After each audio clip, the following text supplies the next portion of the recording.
The alien planet of Loria was a peaceful one, known for its advanced technology and harmonious society. It was a place where different species from across the galaxy came to study, exchange knowledge, and learn about the diverse cultures that existed in the universe.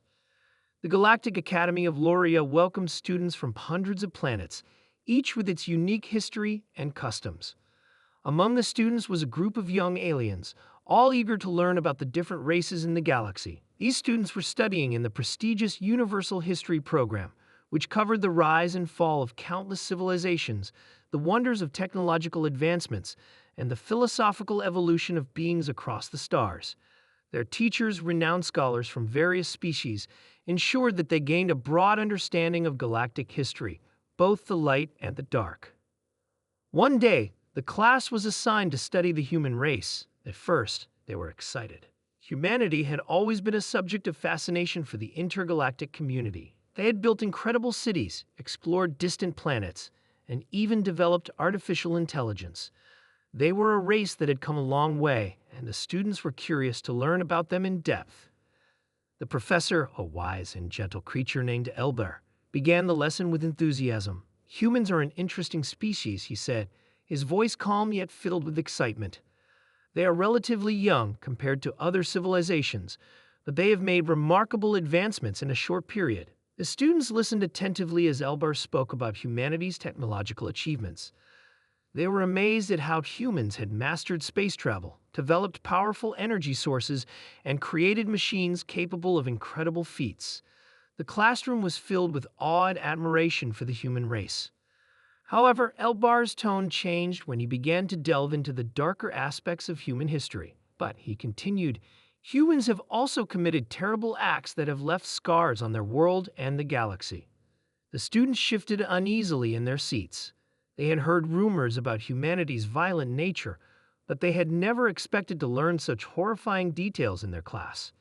The professor showed them images and videos of Earth's wars. Cities reduced to rubble, families torn apart, and entire regions wiped out in the chaos of conflict. The students gasped in shock as they saw the violence and devastation humans had caused in their struggles for power and resources. One of the students, a young alien named Zora, raised her hand. "Professor," she asked, her voice trembling, "why would humans do such things? Why would they hurt each other like that?" Elbar sighed deeply, his eyes filled with sorrow. "It is a tragic aspect of their history. Humans have often fought wars over resources, ideologies, and the quest for dominance. They have shown great capacity for cruelty, not only to each other but to other species as well. Their history is marred by genocide, oppression, and destruction." The classroom fell into a heavy silence. The students who had once looked up to humanity as an example of progress now felt a deep sense of confusion and sadness. How could a species capable of such incredible achievements also be responsible for such horrific acts? It didn't make sense to them. Another student, a large green-skinned alien named Kren, spoke up.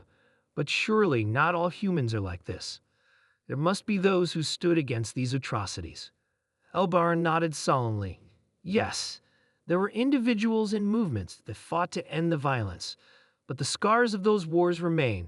The damage done to the environment, the loss of innocent lives, and the broken trust between humans and other species can never be fully healed." As the professor continued, the students began to feel a sense of hopelessness.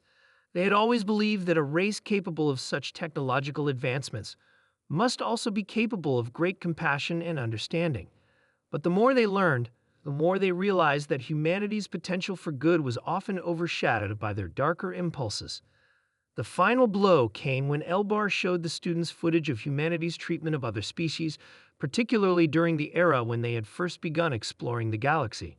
Humanity's history with other species is fraught with exploitation and violence, Elbar explained. Many intelligent species, like the Vroxy and the Xol, were enslaved or destroyed during humanity's expansion. And even now, they struggle to make amends. The students stared in horror at the images of tortured creatures, enslaved races, and colonies that had been stripped of their resources. They had always believed that all species were equally deserving of respect, and the idea that humans had been responsible for such injustices was too much for them to comprehend. Zora's eyes filled with tears as she whispered, "How could they have done this? How could they have hurt so many innocent beings?" Kren, too, was visibly upset, his large hands trembling. "I thought they were better than this. How can we trust them now?" Elber looked at his students with empathy. "I understand your pain. It is difficult to reconcile the potential for greatness with the reality of such dark actions. But it is important to remember that humanity is still a young species. They have learned from their mistakes, and many are working tirelessly to repair the damage they caused. There are those who are dedicated to making amends, who strive to bring peace to their world and to the galaxy." The professor paused, allowing the words to sink in, but he continued softly, "The past is not something that can be easily erased. Humanity must live with the consequences of their actions, and so must we." The students remained silent, processing the weight of what they had just learned. They had come to the academy with an image of humanity as a promising and advanced race. Now, they saw them as a species struggling with their own darkness. They could not forget the atrocities they had been shown, nor could they ignore the fact that humanity's path to redemption was a long and difficult one. As the class ended, the students left the room in silence. They were no longer the eager, excited learners they had been when they entered. They had been changed by the knowledge of humanity's history, a history that was filled with both incredible achievements and unspeakable horrors. On their way out of the classrooms, Zora turned to Kren. "Do you think they can change?" she asked quietly. Kren looked down at the ground, lost in thought. "I don't know," he replied, "but I hope so. We have to believe that even the darkest past can lead to a brighter future." The students walked away, their hearts heavy with the knowledge they had gained. They had learned that humanity, like all species, was a complex mixture of light and darkness. And though the path ahead for them was uncertain, it was clear that the galaxy could not afford to ignore the lessons of the past if they were ever to move forward together.